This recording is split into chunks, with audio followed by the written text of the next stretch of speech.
It's 2:04. Do you want to start? Sure.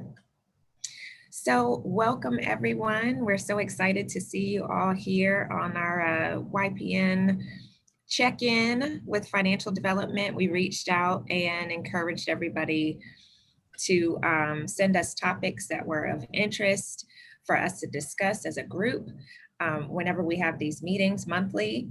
And we're so excited to bring you a special guest for our first discussion from the First Coast Y, Best Coast Y, just FYI. We've got Penny Zuber Simcox. So Penny Zuber Simcox serves as our Chief Financial and Chief Operating Officer at the First Coast Y. Penny has been with our Y for, correct me if I'm wrong, Penny, 36 years. Yes, no, okay, I wasn't supposed to say the number, but if you look at her, you'd think she started when she was 5 years old. So Penny is just completely, a jewel and a gem to work with. She comes with a wealth of knowledge, of course, about the YMCA. She has a trail of accolades attached to her work within the YMCA ranks, including most recently being named one of the city's top CFOs, acknowledged by the Business Journal, if I'm not mistaken. So Penny, while she is very humble about her work, she is a rock star in her own right. So super excited to share Penny with you today. I get to work with her every day, but excited to share her with you today. And she's going to talk to you a little bit more about operations and development in that working relationship. Michelle, anything you want to add before we kick it over to Penny? No, just wanted to say thank you, Penny, so much for agreeing to help facilitate the conversation. And I'm really looking forward to Nikita and I had a call with Penny last week, and there was some just wonderful conversation and stories and tidbits shared. So I'm really looking forward to her having the opportunity to do that with you. And Penny, take it away. One quick housekeeping, if you are not talking or actively asking a question, please make sure you mute. We are recording the session to share with others, so we want to make sure they can hear Penny loud and clear, okay? Okay, thumbs up if you see my screen.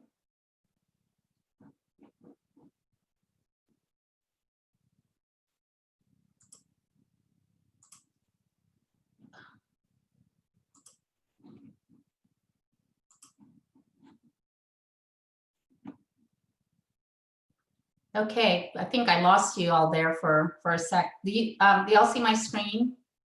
Okay, very good. So thank you for having me.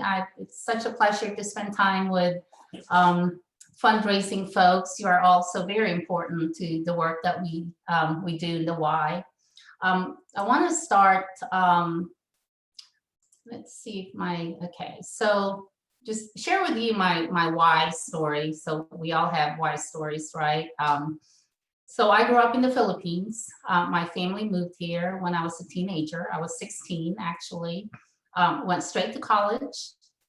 And you can imagine being a 16-year-old, if you have daughters who are teenagers, and imagine taking your daughter at 16, going over to the other side of the world and expecting your child to just adapt and thrive. And so I went to college with people who were older than me, at least 18, 19-year-olds. So I've always been an old soul, I guess, as a result of that experience.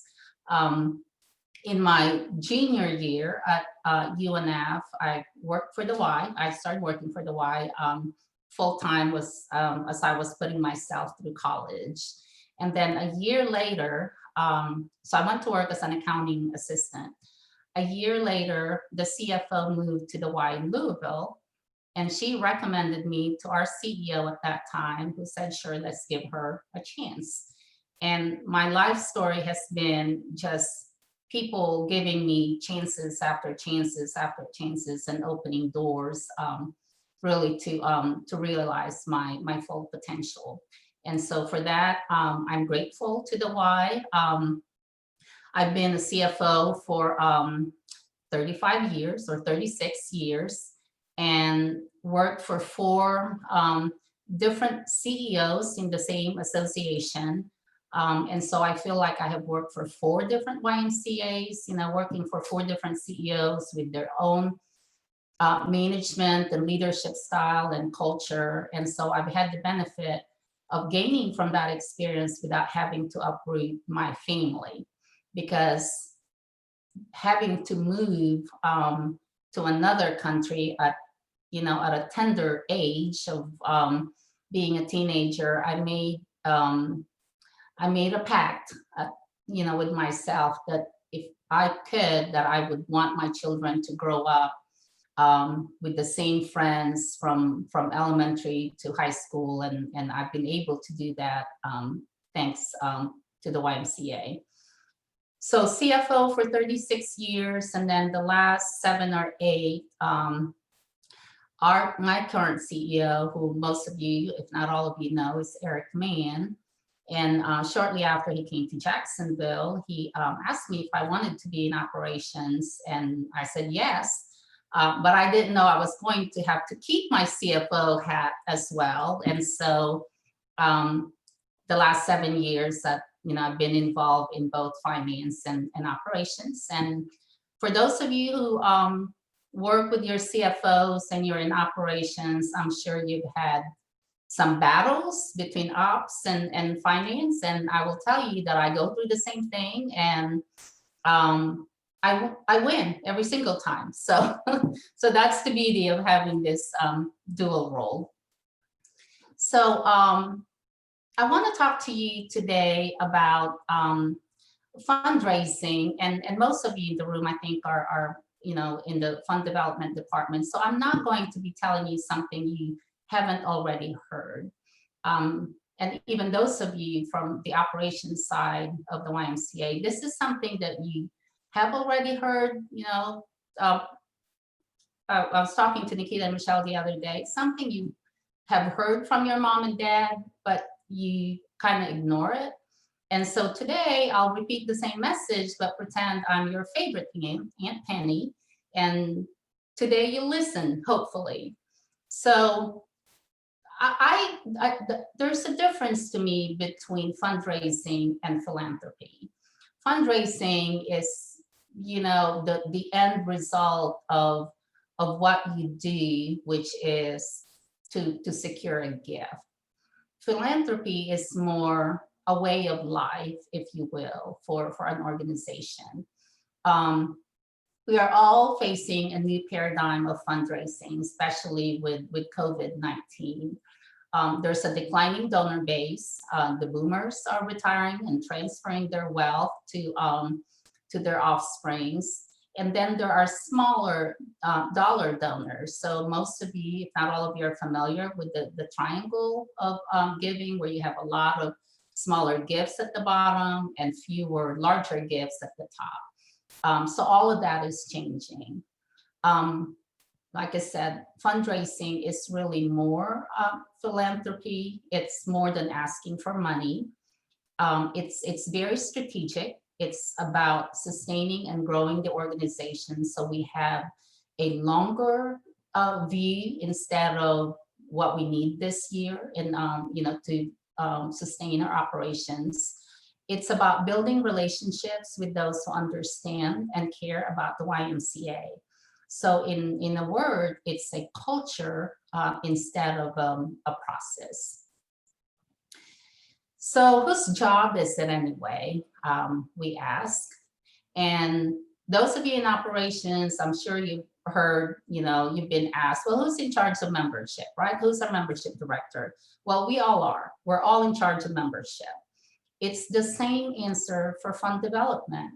Your welcome center, your staff, the staff on your wellness floor, your property manager, everyone in membership, executive directors, all of the chiefs of Metro, we're all in charge of fundraising, our CEO and our volunteers. So that's when fund development becomes a philanthropy, because now it's embedded in the DNA of the organization. The culture of, like I said, it's not about asking money. It's about telling our story to the community and why the YMCA is important. It's knowing what we do and being able to articulate it, knowing who we are and who we serve, which is really important. It's about relationships, as you all know, and recognizing where they are developed. They are developed at the front desk, where our front desk person asks a member where they have been because we haven't seen them in a few days.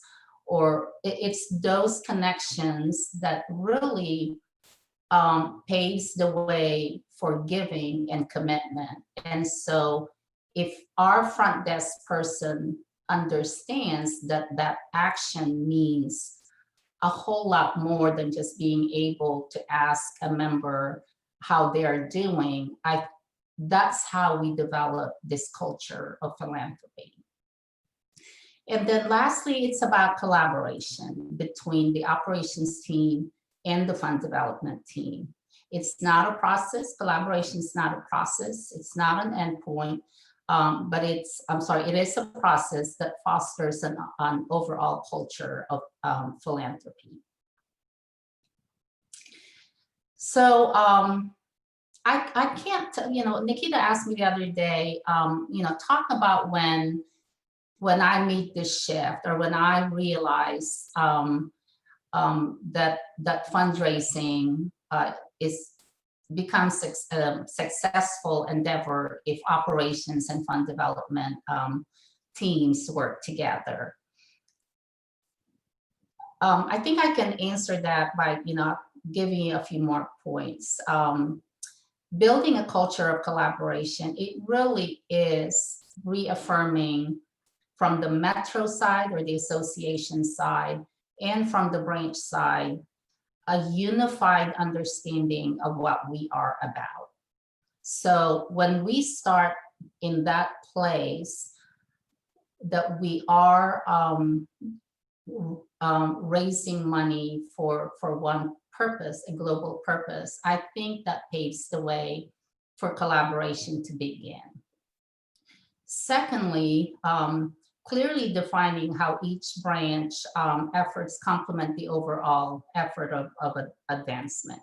So here's one of the stories that happened that really affirmed this for me.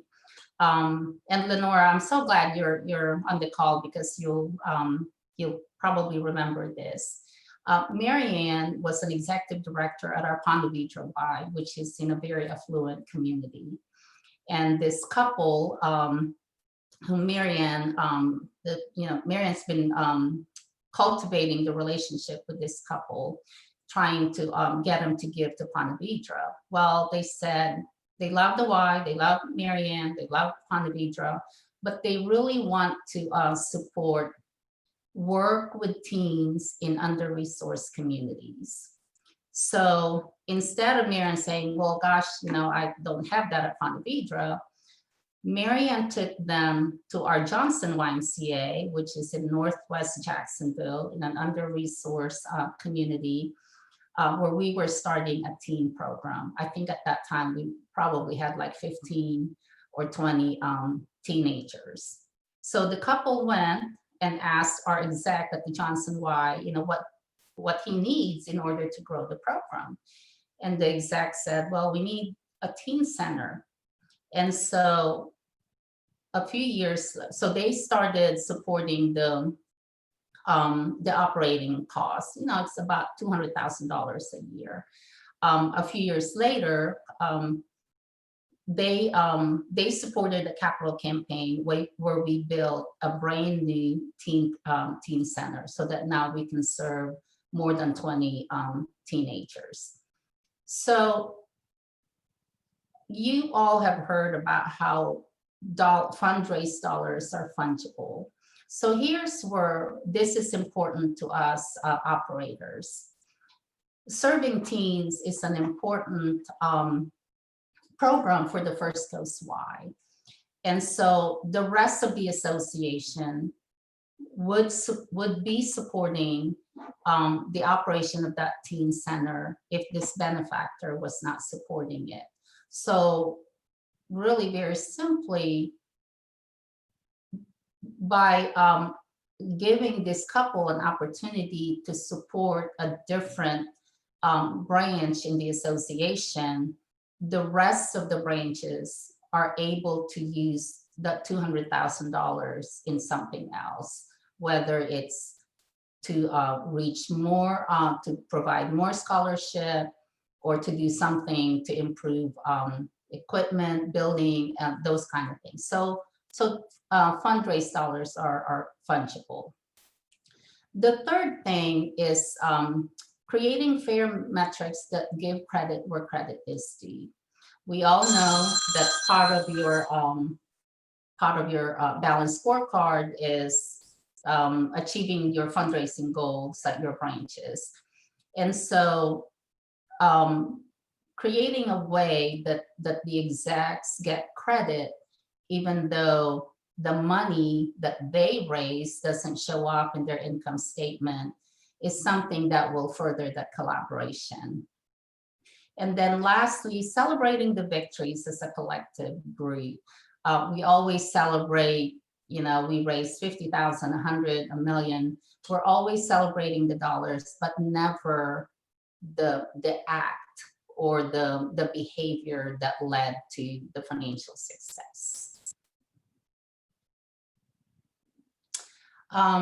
Finally, why fundraising skills are important. You know, I'm sure we have operators out there that are not very comfortable with asking for money. We have an exec here in Jacksonville where it's a good operator, good membership, understands operations very well, but wasn't sure that he could do fundraising. And, you know, Nikita mentored this exec along with one of our VPs of ops. And now he's, you know, in the middle of his first major capital campaign, which is a $3 million goal. And I think he's a third of the way there, and he's enjoying it. Why are fundraising skills important? Number one, that's what you signed up to be. When we accepted a position at the YMCA or any nonprofit organization, we essentially signed up to raise money because we want to fund the mission. Secondly, if you're an executive director, I like to say that fundraising is your program. Your sports director, his or her program is basketball, volleyball, you know, sports. Your membership director is about acquisition and retention. Well, you as an exec, your program is fund development and board development. And that program has the highest net out of all of the programs that we offer in the YMCA. And then I used to teach fiscal management as a faculty. And I always tell the directors that, you know, take my class, that not mastering fiscal management is a deal breaker if you want to move up in the Y. Well, I'm amending that to add fund development, because if you want to be a CEO someday, fundraising is a very important skill that is required to be a successful CEO. Okay, so food for thought. And, you know, for those in the group or in the call that are operators, what challenges do we as operators have with the fund development team? And I'll just open it up for discussion and see what, you know, if anyone's brave enough to talk about their fund development team while on the call. So anyway, that's my 2 cents. Penny, that was great. I think probably one of the bigger things that come up, and this has been with both organizations, Y associations I've been, is timing. Like fundraising timeline isn't necessarily in line with the timeline, forget COVID for a moment, of what's happening at a branch. So end of year asks happen during budget time. And obviously with your background in finance, you know, where you can see where that is always competing. Staff giving and board asks happen to overlap with, you know, the last minute gift asking for the end of the year, but also we're preparing for marketing and a large membership push.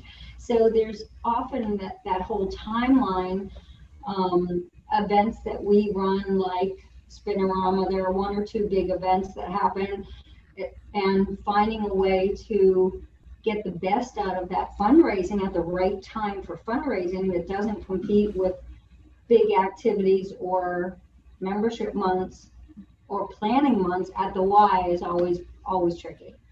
And I'm It sure is. Yes, you just have to look at it. too. You know, from the fundraising side, like, okay, but this is the best time to ask for end of year gifts at the end of the year. And I'm like, yeah, well, half of my team would like a vacation day, and we're finalizing budget and preparing for a January membership rush. So yeah, the competing timeline, I think, is partially one of the challenges. Yeah, absolutely. I mean, you just have to look at it more than a 12-month cycle, and, you know, just say, because we're always going to be constantly fundraising. And there's really never a bad time. I mean, I always say that, I mean, even COVID, right? A lot of people, unfortunately, are unemployed. You know, companies are putting employees on furlough or releasing them.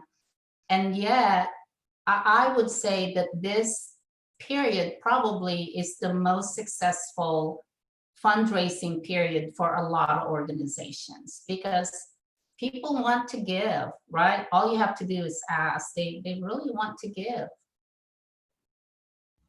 Yeah, I would definitely agree with that. Most of my donors have no idea how to be helpful right now.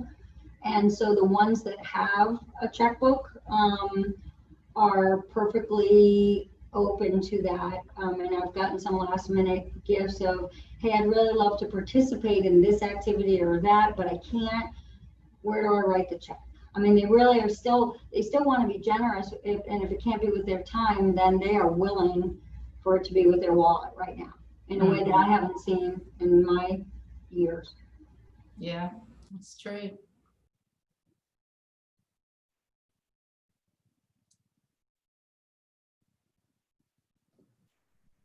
So do you ever have the situation where you have to ask fund development before you can ask your local Publix manager for a gift?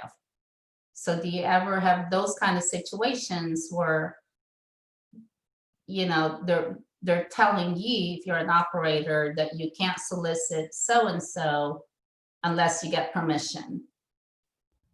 We have that, but I think we have a pretty good understanding of who's a no touch. And I mean, Scott, I don't want to talk for you, but I feel like I have a broad idea of who is, and if I don't, a pretty open line to find out. Emily, Michelle, would you agree? Yeah, I mean, I think we've done I'll just speak for our organization and to say we've tried very hard to communicate the importance of not stepping on each other, you know, when we're, you know, we don't want somebody to go ask for a cake when we've asked for $25,000 or $50,000, you know, and right. So we don't want Publix to come back and say, gosh, we already gave you something and it's a cake, you know, instead of $50,000.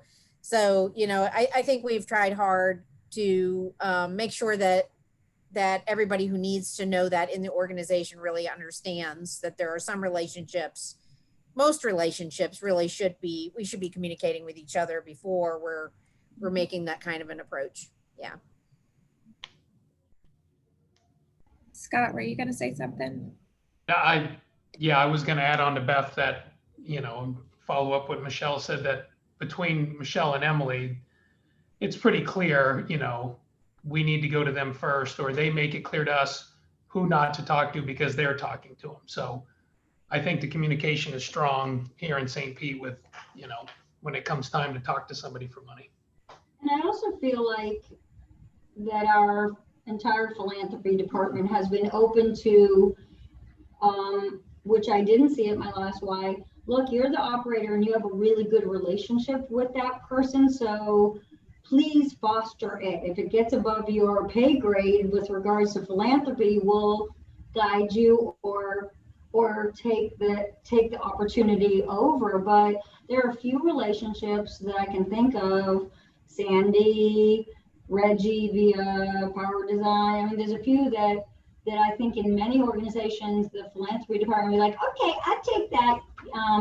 But we're still early in the dance, and I sense that I'm getting good guidance from Emily and Michelle on how to get the most out of those, but they're not going, oh my God, you incompetent exec, give me that relationship, which is nice because we're learning. I mean, I find I'm learning. I'm not an expert in philanthropy, but I'm learning through those relationships, and I feel a sense of trust from Emily and Michelle, and I'll know when to hand it off, or they'll know when it's time for me to hand it off. Is that what you guys are thinking, philanthropy folks? I think it's important too that donors, members, donors, people in the community have relationships with the organization. And so I think that, you know, I think there's always a temptation to, you know, to keep things close, you know, especially important relationships. And I do think that it's vitally important if a donor is going to have, you know, to Penny's point, you know, her example of the Ponte Vedra, you know, exec, I mean, or the Ponte Vedra staff member who did the right thing, you know, with the donor and met the donor where they were, and then took the donor to something they were passionate about. So, you know, I hate to say it, but they might not be passionate about something in your branch, but they might be very passionate about something that the Y does that's outside of your branch. And so there has to be a willingness to be open to the donor and the donor's passion, and not to try to you know, pigeonhole them into something that you want or need. And that's challenging, but that's a higher level of relationship management. And I think that is very, very it's important. having enough of the regular conversations that Emily, you and I have about my top kind of donors and what they're passionate about, because I don't know the things that you guys are working on. But if Emily and I aren't chatting about John Caney or Sandy or and talking about where they're giving and what's sparking their interest, I mean, you'll know better when there's room for a different or bigger ask than I can manage here. So I think what I see happening with St. P is there's, though at times uncomfortable conversation, there's more of it, which in the end is better than you often see at a Y, where it's like, oh, that's fundraising. They'll tell us what to do, when to do it, and we'll do those things. Nothing more, nothing less. It's a little more clunky, but I think in the end we're going to end up with the best opportunity for driving funds. Yeah, Beth, I think you're 100%, you know, spot on there. I'm so excited that you highlighted that relationship, because it goes back to what Penny was talking about in the way of collaboration. It's not a straight line. It's not black and white. It's going to be as gray as it can possibly get. And there'll probably be way more questions than there are answers most of the time. But with, you know, making the right decisions about listening for the right things and keeping that line of communication open is huge, because it is truly about the person's relationship with the organization. I know, Penny, you probably have 3 or 4 different examples of people that have been with the First Coast, especially some of our highest and best donors. They've been with the First Coast through just about as many CEOs as you have. And so you could probably speak to that, you know, just in terms of the importance of them having a relationship with the organization and not necessarily a specific person.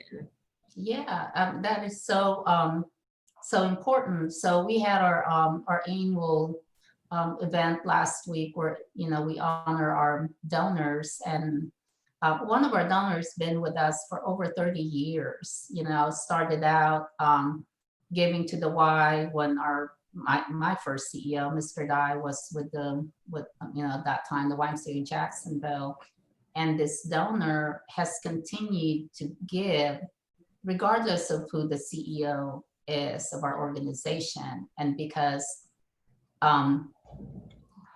Mr. Dye, I mean, I have to give him credit, and Mr. Baker, the donor, has given Mr. Dye credit for being involved in the Y. But the CEO at that time cultivated the relationship on behalf of the organization instead of for his own, recognition. And that is so really critical in making sure that a donor is attached to the cause and not to a staff person. You'll see branches where the executive director recruits board members that are friends of his or hers, and when that exec leaves, the board just suffers because the connection with the organization was not established. So very important. Yeah, it is.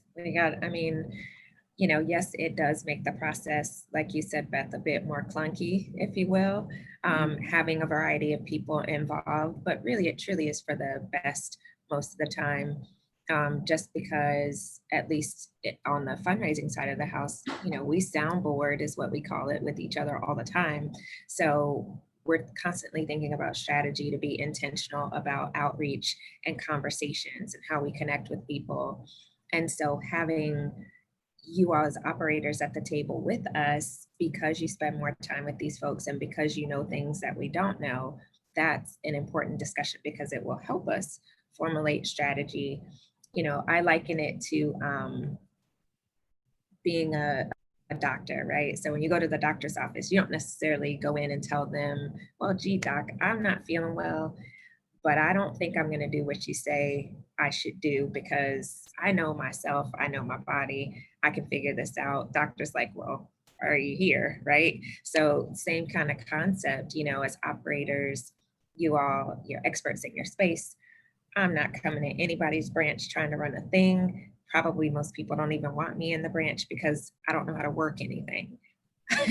So we do have to mesh our knowledge together, on the fundraising side of the house, because we have technical skills and we can help figure that out and put together a good strategy. And that's where, I appreciate Penny so much because we talk and she can help me figure out how something works or how to do something or help me fix something that I messed up. I thought you were going to jump in and tell one of the many stories about how I have, created disasters that you've helped me figure out how to fix. No, we'll save that for the next time, the next conversation. I do want to add though, something that really both sides, the operators and fund development team, is the ability to give up a relationship to the right person so that the nurturing and cultivating and care for that relationship can continue. So if I am, a branch exec and I realize that, my donor has the capacity to give at a really large gift, understand that most of the time, those donors want to have a conversation with the head of the organization. And so to be selfless enough and self-aware enough to know, okay, it's time for me to hand off, and vice versa. CDOs, you have access to individuals who have the capacity to give, and then for you to understand when it's time to introduce somebody in operations so that we can meet what the donor's needs are in terms of giving, because we have the story, and sometimes it's time for you to turn over those relationships to us. That is an outstanding point.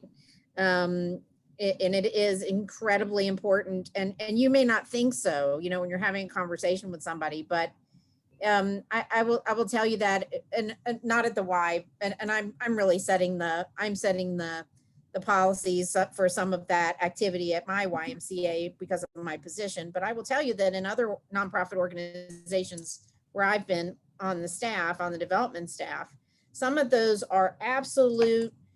They're absolute. I mean, basically, you're not allowed to have a sole.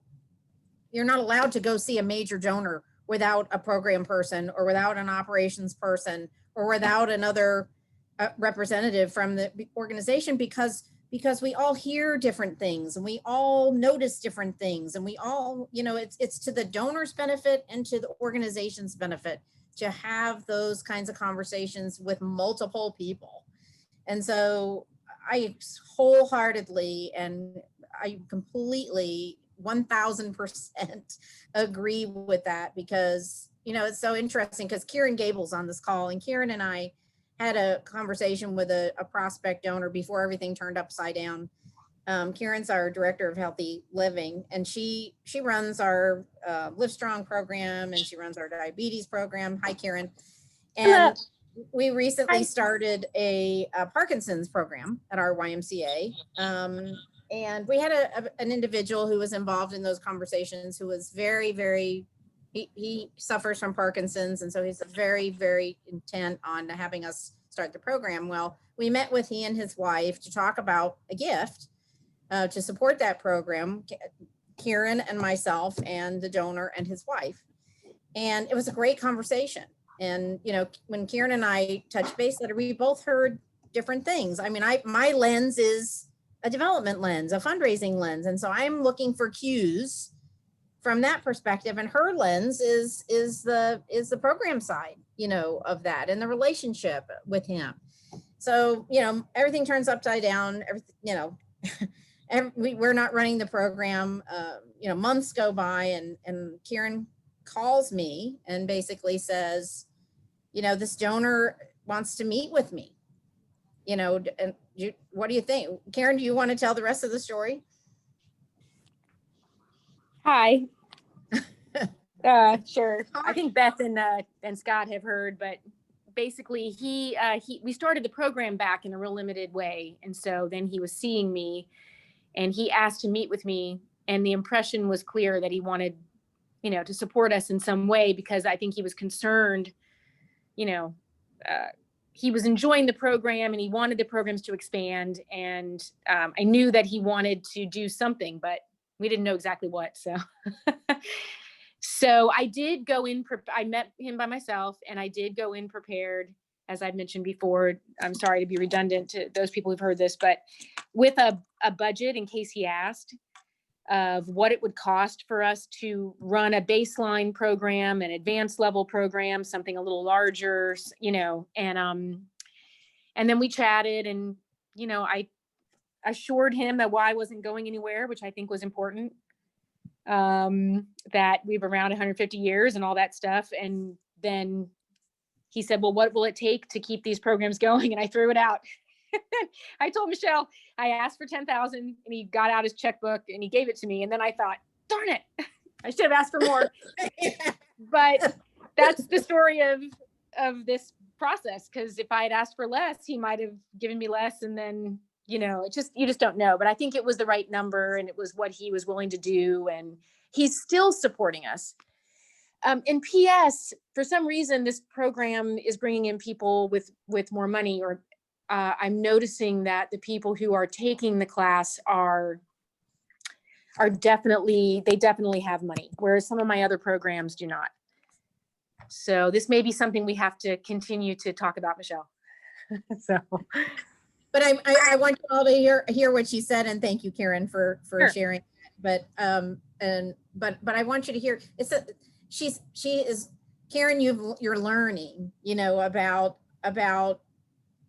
so many things, and that it was so that gift was very impactful. I mean, basically, congratulations, first major gift you ever got, you asked for, you got. So don't be too hard on yourself for you know, for not asking for enough, because, you know, yeah, we've all made that mistake as junior fundraisers. But congratulations, because you know what, you know, it's so vitally important to make the transition or to think your way through the relationship to the point where you feel comfortable having that kind of conversation with the donor. And I think that is a big challenge for us with operations people. You don't think you can do it, and you can do it. You know, you can do it, because it's just a matter of, to your point, you use the right words. How can I help you? Or what will it take?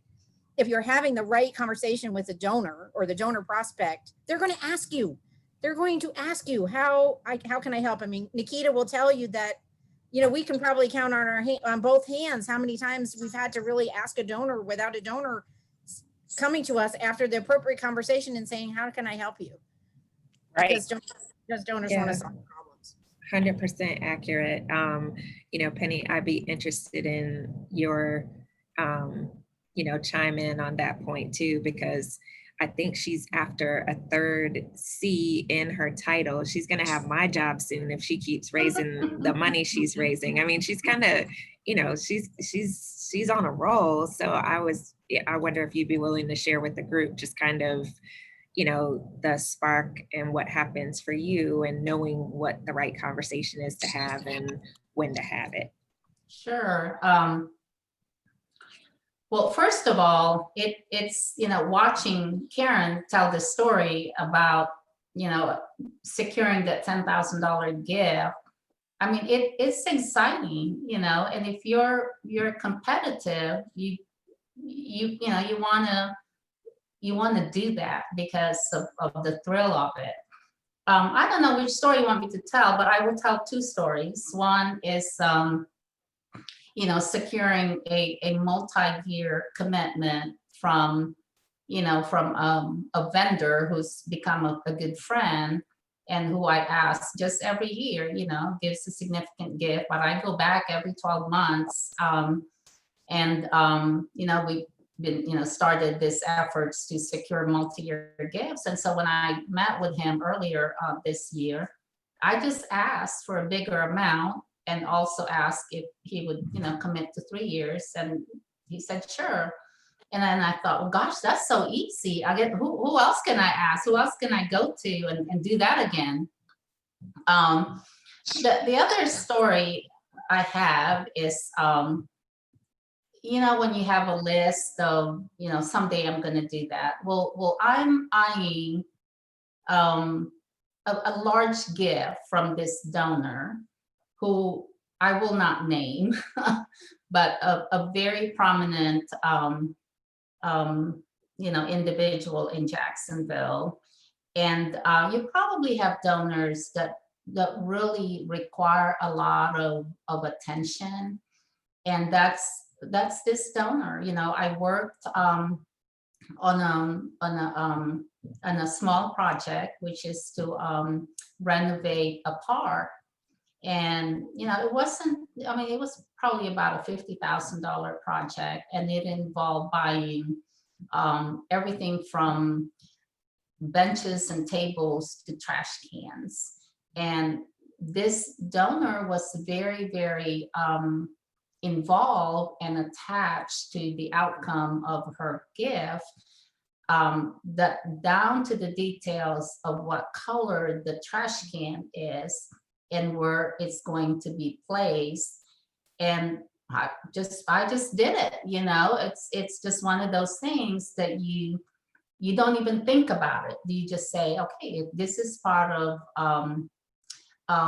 meeting the need of the donor, because there's a need for, you know, takes a lot of pride in her giving, and it's a reflection of you know, her philanthropy. So we, as the recipients of those gifts, need to be prepared to do whatever it takes, you know. And so, you know, so now I get text messages from her, and this individual is a celebrity. So, you know, I have her phone number in my cell phone. I mean, I can text her anytime. But, you know, so, you know, for somebody who entered the YMCA, not in the fundraising department per se, but, you know, it's it's been really a lot of fun. And Nikita has been very encouraging. You know, she puts me in situations where she helps me discover that I have this talent and this skill. And that's another thing that I would challenge all of you, you know, as you work with branch execs, because you know, you have that innate skill and ability to draw people out to where they recognize they can, you know, they can ask for that gift. It's, you know, Nikita said, come on, we'll have a conversation. So now it's, you know, that's a lot more comfortable and natural than having to, come on, let's give a presentation and ask for X amount. So that's where you can help us. That's great, Penny. Thank you for sharing. I know we're at about 10 minutes before we're wrapping up our call, but I want to make sure everybody has an opportunity to ask questions of Penny, or if you have comments or thoughts to add before we start to wind things down, now would be the time. I saw you come off mute, Angela. I do. I actually, and this is a different shift because I'm thinking of when you look at cultures and educating. And for me, I have a fairly, probably all my leadership team is new, as I haven't been in Gainesville very long. And they're very hungry for education. And so I'm going to ask Penny, what is your favorite book or books you can recommend? Because I find my team loves to read. They love to learn. They're seeking to grow so much. But so I'm asking about, what is the favorite book along this line that would be tying in with storytelling, but understanding roles as philanthropy, but also the passion behind what we do? Yeah, so I'm working from home. I'm looking at my bookshelf here. You know, it's not so, I don't have any fundraising books. I go to Nikita for pointers on fundraising. So I'm sorry, I can't come up with one. I read a lot about adapting to change. So, you know, the book Blue Ocean was something that, you know, when COVID happened and we shut down, I read Blue Ocean and I recommended it to, you know, a lot of my members of my operations team. And I think, you know, that's something, because basically, are you all familiar with Red Ocean and Blue Ocean? Mm-hmm. So Blue Ocean is basically based on the premise that you create your market. You know, Red Ocean is red because it's competitive. There's a lot of blood, you know, shed. And so what we want to do is, you know, create the market and convince the market that they want what we have to offer. And I think you can apply that same concept, you know, with fundraising. I agree with that donors where they 100%, are. Penny, for sure. And how that applies, I'm so glad you brought that book up, because even though it's not, you know, alleged fundraising, where a book like that inspires operations staff is to be creative in their thinking. So as you're running your branches and you're serving your community, what are some of the things that your community is saying to you, hey, we need this from the YMCA? As a fundraiser, we are always thirsty for a case for support.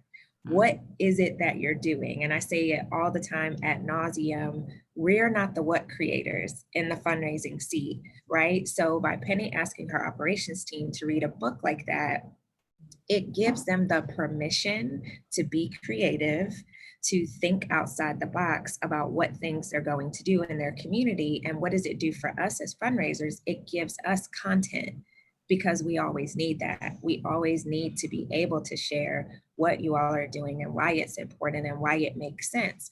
And so that giving that permission is critical, because a lot of times people are inspired to give based on what they see you doing in your community to actively engage and, you know, do the work and be creative. So that actually is a really good suggestion, Angela. I would recommend that. We actually had Penny convened a group of the executive leaders together, and from their reading that book, they started to think about how we were going to pivot and what things we were going to do differently in the coming fiscal year, not only operationally, but in terms of programs and services based on what we were seeing coming out of COVID. So it really was a preemptive strike from her as a challenge to them. And it's put us in a position to be able to be prepared, but also be able to really talk intelligently about what we're doing and where we're going as an organization and why we need support, which is huge. Yeah. Well, I thank you very much. I appreciate it. As looking at how I continue to try to help our team here. I just found they seek knowledge. And so I appreciate Penny for you giving me the name of this book. Also, Nikita, The Generosity Factor. I saw that in the chat as well. So thank you very much. I really appreciate it. You're welcome. Yeah, So, and Nikita, one other book that I don't know if you've read, but it's called Boards on Fire, by Angela Howlett. And you know, I remember when we started this conversation at the top of the hour, you know, Penny mentioned that, you know, it's incumbent upon all of us to not only focus on relationships and fundraising, but also board development. And that book is particularly good because it kind of addresses how to create leaders that can help with fundraising, you know, how to develop good relationships with volunteer leaders in particular, where they feel comfortable then behaving in that manner for your organization. And so it's a very short read, but it's exceptionally good. Gives some really practical advice and guidance about developing, you know, appropriate volunteer relationships for that purpose. thanks, Michelle. So with that, I think it's appropriate virtual round of applause for Penny. Thank you so much for coming in and chatting with us today.